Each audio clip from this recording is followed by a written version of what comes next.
সন্ধ্যার সময় এসে দেখছেন আপনার মা বিছানায় পেশাব করে ভিজা বিছানায় শুয়ে আছে। আপনি আপনার স্ত্রীকে বললেন, হ্যাঁ তুমি আমার মার পেশাব পরিষ্কার করনি কেন? তখন আপনার স্ত্রী বলছেন, আপনার মা আমাকে অকথ্য ভাষায় গালি দেয়, আমি আপনার মাকে দেখবো কেন? তুমি দেখো না। এ কথার কি উত্তর আছে? এ কথার উত্তর কিছু নাই। তোমার পেশাব পরিষ্কার করবে তুমি, কাপড় ধুয়ে দিবে তুমি, গোসল করিয়ে দিবে তুমি, কাপড় বদলিয়ে দিবে তুমি, মাথায় করে কাঁধে করে তোমার মাকে হাসপাতালে নিয়ে যাবা তুমি। তোমার বোন আশা করতে পারবে না, ও শ্বশুর বাড়িতে আছে। তোমার বউ করবে কিনা নিশ্চিত বলা যায় না। একদিন তুমি ছিলে তোমার মায়ের কোলে, এখন তোমার মা তোমার কোলে। তোমার পেশাব পায়খানা ছোট, তোমার মা আদর করে পরিষ্কার করেছে। বয়স্ক মানুষের পেশাব পায়খানা আদর করে পরিষ্কার করা যায় না, খুব কঠিন। মানে তুমি এখন পরীক্ষায় আছো। যার জন্য রাসূল সাল্লাল্লাহু আলাইহি ওয়াসাল্লাম বলেছেন এইভাবে দোয়াটা করিও, আউযু বিকা মিন আরদালিল উমর। আল্লাহ তুমি এই বয়স দিও না যাতে আমি অচল হয়ে যাব, আমাকে ধরে পেশাব পায়খানে নিয়ে যাওয়া হবে, এই বয়স তুমি আমাকে দিও না।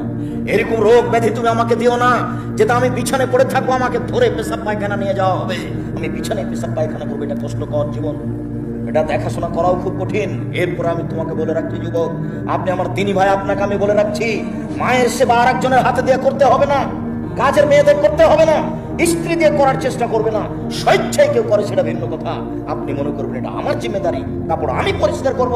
কলেজ থেকে এসে, স্কুল থেকে এসে, ব্যাংক থেকে এসে আগে মায়ের কাছে যাব, খবর নিব মা খেয়েছে কিনা, কাপড়ে পেশাব করেছে নাকি, সবকিছু দেখার পরে আমার খাওয়া আগে।